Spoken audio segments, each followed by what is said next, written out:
Hello, this is Dylan from Dylan Garcia Poetry.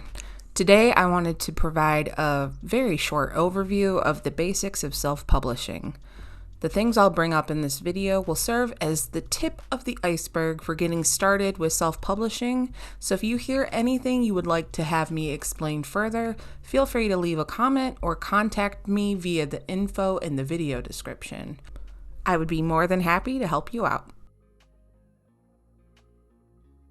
Merriam-Webster defines the phrase self-publish as to publish a book using the author's own resources.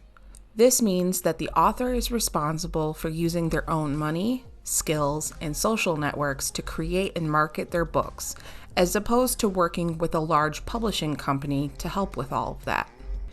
There are several companies that offer self-publishing services and use print-on-demand technology that allows books to be printed only after orders for copies are placed. Some of the companies include Amazon KDP, or Kindle Direct Publishing, Lulu, Ingram Spark, Barnes & Noble Press, and Draft Digital. In order to self-publish, you'll need to be able to write a manuscript. You'll also need to be able to design and format the book interior as well as the cover, or pay to have someone else do this work. Some of the things you will need to self-publish are a computer, either a desktop or a laptop, a word processing program like Word or OpenOffice, photo editing software, an email address, an account with one of the self-publishing companies, and some startup funds for printing at least one proof copy of your book. A proof copy is essentially a physical copy of your book that you get to see before the book actually goes on sale. The following are some programs that I use for my self-publishing needs. Google Drive for writing and saving poems, OpenOffice for word processing and interior formatting, Pixlr for photo editing, and Canva for cover design. And these are some things that will help you promote your book but aren't necessary for self-publishing. Video editing software, I use Movavi, which does need to be paid for, and social media accounts. There is no set cost for self-publishing a book. The overall expenses depend entirely on your choices in terms of the look of your book, how long the book is, and how much, if any, promotion you want to do to sell copies of the book.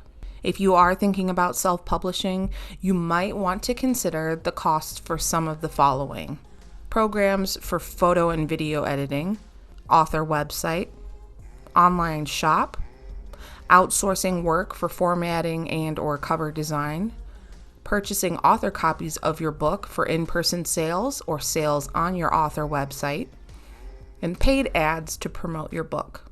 Now, every part of self-publishing can be done by yourself without hiring a professional, but the outcome will depend on your skills, the programs you have access to, and the amount of money you want to spend. When I've self-published in the past, I did most of the work myself, only hiring my sister to design the cover for me, as she had access to Photoshop and I didn't know of any photo editing options at the time. As I prepare to self-publish now, I pay $2 a month for extra storage on Google Drive where I save my writing and other things. I also pay $1.99 a month for unlimited saves on Pixlr. And then I use Canva to design my covers, which is a free program. Now, please note that the prices of these programs are subject to change, and the information I'm giving is the most up-to-date at the time of the publishing of this video. I also purchase at least one proof copy of my book before publishing so I can look through for any formatting errors, and the price of a proof copy can vary depending on page length, whether it's a hardcover or paperback copy, and whether the interior has any special formatting. In the world of traditional publishing, authors send their manuscripts off to publishing agencies who read it and decide if they would like to publish it. This means they risk having their work rejected. Rejections can happen for many reasons, including the market being oversaturated with similar books, the writing style not fitting what the publisher is looking for, and a handful of other possibilities.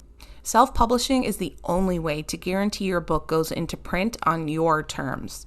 There's no possibility of rejection because you're in charge of the process. As long as you abide by the guidelines of your self-publishing company, you get full control over the timeliness for publishing and what the outcome looks like.